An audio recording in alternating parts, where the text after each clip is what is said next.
Les vacances sont terminées. Bon voilà, hein, c'est la rentrée, il faut faire avec. Mais c'est peut-être un soulagement pour bon nombre d'habitants de Watermal-Boisfort, Auderghem et Woluwe-Saint-Pierre.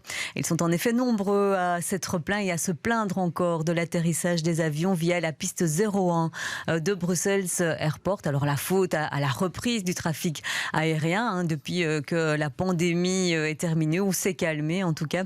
Grégory Yenko, bonjour. À quel point ce trafic, ce survol est-il plus important au-dessus des toits bruxellois? Oui, on n'est pas encore au niveau pré-Covid, pré-2020, mais le trafic aérien reste bien plus important que ces 2 dernières années. Ainsi, en juillet, on a enregistré près de 18 000 vols contre 13 000 l'an dernier. Mais ce qui pose surtout problème, donc vous l'avez dit, c'est l'utilisation de la piste 01, donc qui va du sud au nord, une piste en diagonale, des 2 autres qui sont elles d'est en ouest. Les atterrissages se font donc principalement depuis Waterloo vers Watermal-Boisfort, Auderghem, Woluwe-Saint-Pierre et Wezembeek-Oppum. Et cet été, en raison de la chaleur et donc de la pression atmosphérique, les avions ont atterri bien plus bas, ce qui a rendu les nuisances sonores encore plus importantes. Et même au niveau des atterrissages, on a connu beaucoup plus. On a eu 2600 avions qui ont atterri sur cette piste en août, selon la Libre, contre moins de 1000 l'été dernier. Du côté de l'aéroport, on explique que cela est dû notamment au sens, à la vitesse des vents. Mais voilà, il y a beaucoup de voix qui s'élèvent contre cette utilisation de cette piste qui traverse beaucoup plus d'habitations que les pistes 25. Enfin, qui les survolent, heureusement, ils les traversent. Non, voilà, qui survolent, pardon.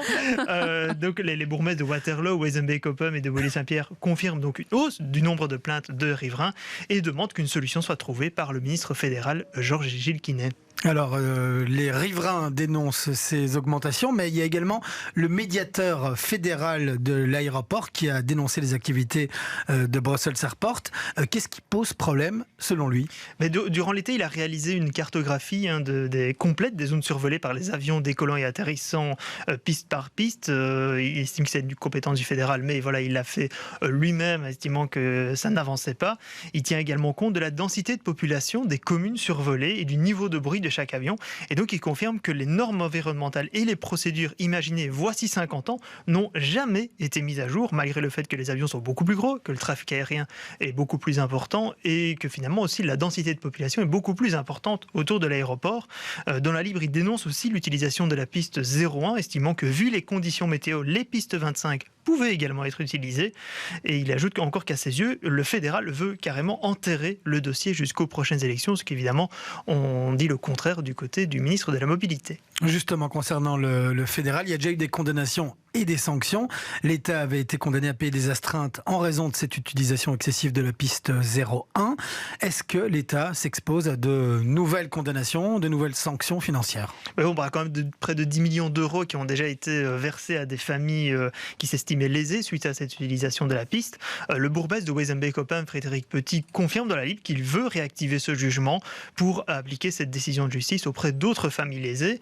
Le bourgmestre de Woluwe-Saint-Pierre, Benoît Sorex, lui, est plus pragmatique. Il estime que si on va devant le tribunal, ça risque encore de durer près de 2 ans.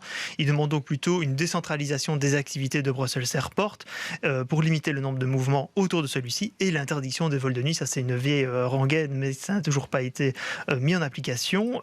Au niveau du fédéral, on dit avancer dans la discrétion et on confirme qu'il y a un rapport... Une grande discrétion actuellement. On confirme qu'un rapport est en cours d'analyse sur l'utilisation de la piste 01, mais le dossier n'est donc pas prêt d'être réglé vu les échos autour de ce dossier bouillant. Merci Grégory Yenko pour tous ces détails qui sont à lire sur notre site internet bx1.be.